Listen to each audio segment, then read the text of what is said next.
What's up, ladies and gentlemen, back again with another video, and today we're reviewing Season 2 of CW's Kung Fu.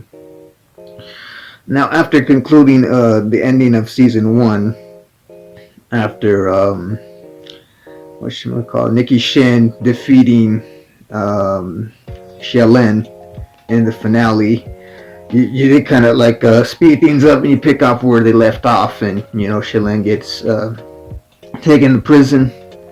And I guess there's some sense of harmony at first, but then you got this other villain that rolls in named Russell Tan, and he's like now the main antagonist for season 2. And then you also get an upgrade from yes, the character Nikki Shen, played by Olivia Liang herself, the leading lady of the series. She goes from, you know, being the Shaolin warrior that she was in season 1, and now she's upgraded to more like a superhero, you know. Like if you watch the introduction to like season 1, where she's like already you know, dethroning these bad guys from, you know, taking some sort of shipment and whatnot. Yeah, she definitely made an upgrade from how she was during, I guess, the previous season. Other than that, the choreography and fight scenes are pretty well put together. You get a more character development and character arc with each of the characters. You see where, I guess, Nikki Shen and Henry are taking the relationship with this and seeing where it's going, and then obviously, you know, one thing leads to another, and Henry is on this journey of self-discovery. So that kind of puts a dent in, I guess, both their relationships. And then the character played by Shannon Dang, Althea Shen, she's like the tech genius, you know. She helps out in numerous ways and whatnot. But overall, I thought this was a pretty entertaining season. They made Russell Tan a way bigger threat than Xiaolin was then in the first season of the show. In fact, there comes to a point where Nikki Shen and Xiaolin have to put their differences aside in order to take on the new antagonist, the new villain for season 2, Russell Tan.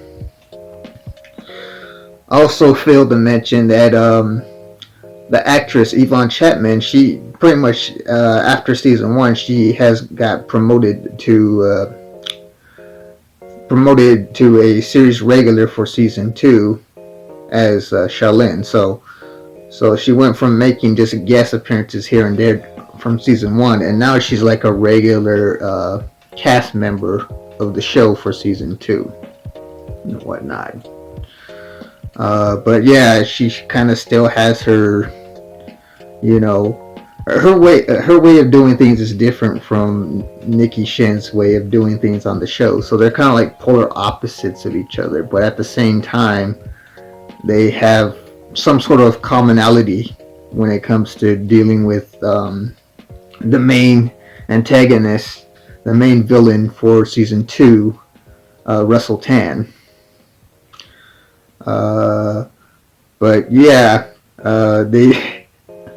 they really built up for, I guess, like the season finale for season 2, for the epic showdown between Nikki Shen, Xiaolin, taking on Tan in the big fight finale and whatnot. You know, there's a number of factors and stuff involved, as well as subplot lines. Like for Henry, for example, Henry, he ends up seeing his father after a long time, and they, you know, he's just trying to figure out if his dad's using him or if there's some sort of hidden motive, if they're going to try to reconnect. So then some lines are blurred with that. He's trying to figure that part out as well.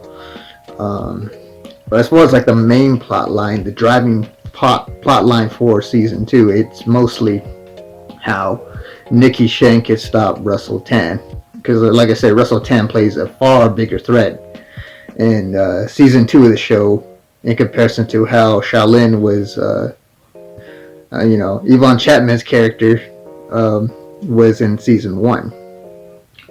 But overall, I thought it was a pretty epic finale by the end of season 2. I'll be covering season 3 later on down the road. And what are your thoughts on season 2 of CW's Kung Fu? Did you guys like it? Did you guys hate it? Did you prefer season 1 over season 2? Do you have a favorite character of the show? Now, if you want to catch up on the show, I believe it's available to watch on the CW app and HBO Max. If not, you could always get yourself a physical copy on Blu-ray or DVD to add to your movie and TV library. But overall, I thought season 2 was a huge upgrade in comparison to season 1. Like, season 1 was good, but then season 2 got a whole lot better. So that's my review for season 2 of CW's Kung Fu. Be on the lookout for the season 3 review real soon once they're fully wrapped with season 3. I'll be covering that later on down the road, and eventually, as promised, I will cover the original 1970s Kung Fu TV series that starred David Carradine. That's also in the works as well. I gotta go through all 3 seasons of that. That doesn't include some of the spin-offs, and I believe one of the TV movies they made with Brandon Lee. So those are in the future works. I should be covering those somewhere down the line. So, like I said, just be on the lookout for that. And if you haven't seen my season 1 review, I'll probably leave a description in the video, and you can check it out then. And if you want to see more content like this, make sure to like, share, comment, and subscribe. And I will see you guys around for the next video now. You have a great day now. Peace.